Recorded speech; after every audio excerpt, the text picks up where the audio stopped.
This is a bad photo, wouldn't you agree?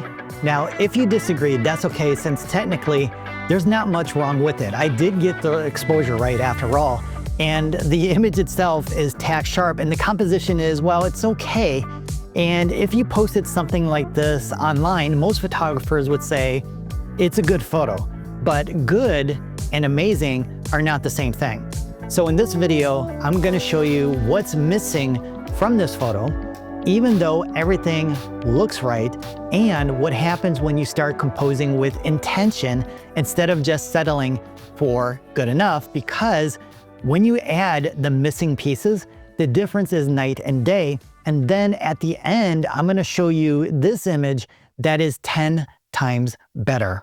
All right, so on this day, I was out on my afternoon walk at my favorite marsh at Point Pelee, and I stopped along the railing of the boardwalk to take in the views, and this dragonfly decided to take a moment of rest right next to me, and it had been zigzagging left and right, up and down, and just making my head dizzy just watching it, and there was no way I was going to even attempt trying to capture it in flight. It was just way too fast for this old man. So I brought the camera up to my eye and created this first of two images. And at the time, I was shooting with my 70-200 lens locked onto my Nikon D500, and my settings were f5.6. I had an ISO of 400 and a shutter speed of 1/500th of a second. So my first mistake is the composition, and it's all wrong. So I framed the dragonfly on a small bloom here on the right side of the rule of thirds, and overall the image is unbalanced, flat, and boring. Now, my excuse was, or is, I was on a boardwalk floating in the marsh, and there were people walking by, and it felt like I was bouncing up and down on a bouncy castle. Well, maybe not that bad, but enough to make precise framing pretty tough. Now, the thing about wildlife photography, unlike landscapes where you can wait for better light or reposition yourself or wait for people to walk by, wildlife doesn't give you that luxury. They move, they fly away, and the moment is gone. So you got to make the best decision you can with what you have right in front of you at that particular moment. Now, in this case, I had an unstable platform and a less than ideal position, but I took the photo anyway because waiting wasn't an option. I had no idea how long it was going to stick around. So ideally, the dragonfly should have been on the left side of the rule of thirds, not on the right. That would have given it more visual breathing room looking into the frame, and that's important to have when you have a subject looking to one side or the other, since our eyes will naturally gaze to see what they're looking at. And with it so close to the edge, your eyes don't flow around the image without that space. Now, the other mistake I made, I didn't shoot at 2.8, which would have been wide open for that lens. And because of that, the background is really busy and it's not blurred out enough to create separation between the subject and everything behind it. So the dragonfly kind of gets a little lost in the framing. Now, I tried to fix this in Lightroom by cropping to horizontal, and although that cleans it up a little bit, it's not as busy, but I still had the dragonfly on the wrong side of the frame. So the dragonfly did give me another opportunity when it moved just a little closer. So I filled the frame even more with the subject, and this time it's on the left side of the rule of thirds, and that just feels better. But again, because I'm still at 5.6, the background is still too busy.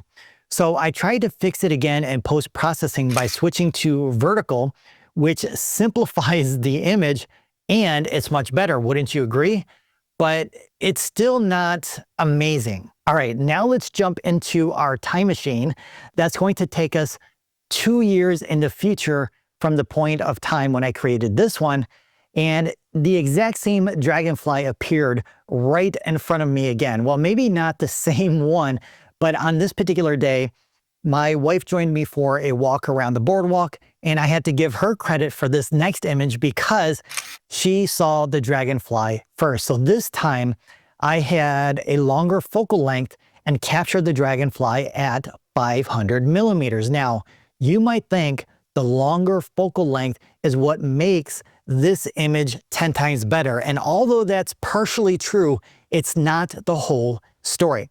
Here's what really matters. First, I still had to crop in post-processing to get the exact composition that I wanted.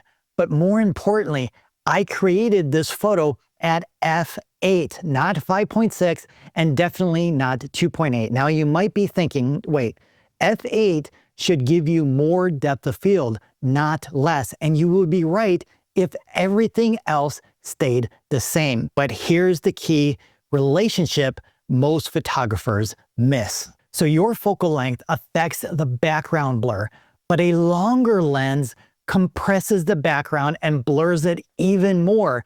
But what affects depth of field even more dramatically? Well, it's the distance.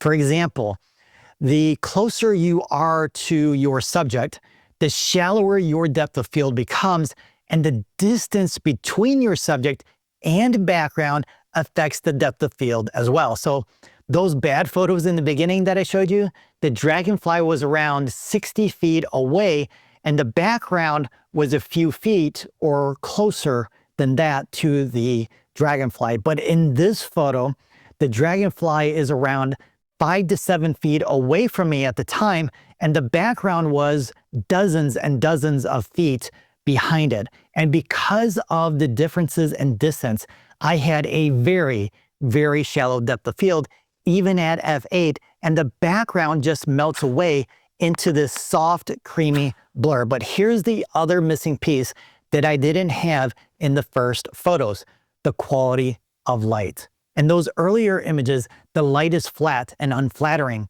Overcast conditions meant no direction to the light, no shadows to create depth or dimension, just even dull illumination that makes the subject feel lifeless. But in this image, the light is softer and warmer because I was shooting during golden hour while the sun was hidden behind a cloud that wasn't very dense. That soft, diffused light wraps around the dragonfly, highlighting the delicate details of its wing and body without those harsh contrasts. And that warmer color temperature creates a more inviting mood, making the whole image feel peaceful and alive.